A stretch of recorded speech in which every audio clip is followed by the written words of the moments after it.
ಕನ್ಸ್ಮನ್ಸ್ನಲ್ಲಿ ಹೊಂದ್ಕೊಂಡಿರ್ಲಿಲ್ಲ singer Mylari ಅವರು ಈ ಒಂದು ಇಕ್ಕಟ್ಟಿನ ಪರಿಸ್ಥಿತಿಯಲ್ಲಿ ಸಿಲುಕಿಕೊಳ್ತಾರೆ ಅಂತ. ಹೌದು, 14 ದಿವಸಗಳ ಕಾಲ ನ್ಯಾಯಾಂಗ ಬಂಧನ, ಆಮೇಲೆ ಏನಾಗುತ್ತೋ ಆ ದೇವರೇ ಬಲ್ಲ.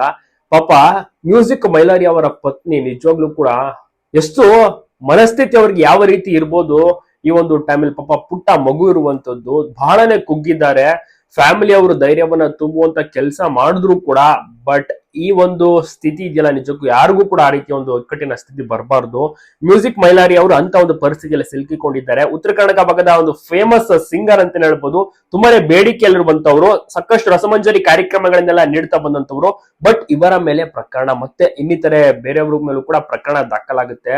ಅದು ಅಂತಿಂತ ಪ್ರಕರಣ ನಿಜವಾಗ್ಲೂ ಕೂಡ ಇಡೀ ಕರ್ನಾಟಕ ಮತ್ತು ಇವರ ಅಭಿಮಾನಿಗಳೇ ಬೆಚ್ಚಿ ಬೀಳುವಂತ ಪ್ರಕರಣಗಳು ದಾಖಲಾಗಿರುವಂತದ್ದು. ನಂತರ ಈಗ ಆ ಹುಡುಗಿ ನೋಡಿದ್ರೆ ಹೆಸರು ಕೆಡಿಸುವಂತ ಒಂದು ಉದ್ದೇಶಕ್ಕೆ ಆ ರೀತಿ ನಾನು ದೂರನ ಕೊಟ್ಟೆ ಅಂತ ಹೇಳ್ತಿದ್ದಾರೆ. ಬಟ್ ಯಾವ್ದು ನಿಜನೋ ಯಾವ್ದು ಸುಳ್ಳು ಪೊಲೀಸರೇ ತನಿಖೆ ಮಾಡಿ ಅದಕ್ಕೆಲ್ಲ ನ್ಯಾಯವನ್ನ ಕೊಡಿಸ್ಬೇಕಾಗುತ್ತೆ.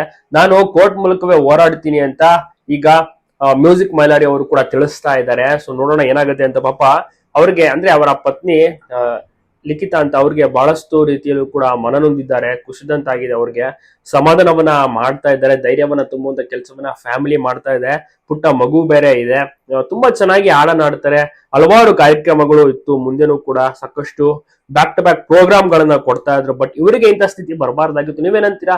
ನಿಮ್ಗೂ ಕೂಡ ಮ್ಯೂಸಿಕ್ ಮೈಲಾರಿ ಇಷ್ಟನ ತಪ್ಪದೆ ಕಮೆಂಟ್ ಮಾಡಿ.